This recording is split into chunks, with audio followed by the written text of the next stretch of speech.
Alam mong wala ka ng lugar. Pero bakit andyan ka pa rin? Sobrang ironic, no? Yung ikaw yung laging andyan. Pero hindi ikaw yung pinipili. Hindi mo alam kung sobrang bait mo lang or sobrang tanga mo na. Pero hindi mo rin siya masisi kasi hindi naman siya nangako. Wala siyang sinabi pero lahat ng kilos niya parang pinapaasa ka. Yung tipong magtatanong siya kung kumain ka na.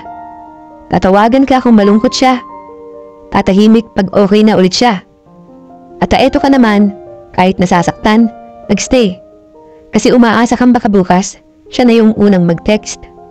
Baka bukas, maisip din niyang ikaw pala yung mahalaga. Pero araw-araw, paulit-ulit, umaasa ka. Tapos wala rin. Nagstay ka kasi umaasa ka pa. Umasa kang may chance.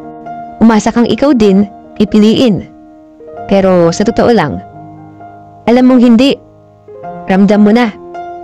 Ayaw mo lang tanggapin. Ikaw ba? Kailan mo balak kumawala? Sa alam mong hindi ka naman kailanman pinanghawakan. Comment mo sa baba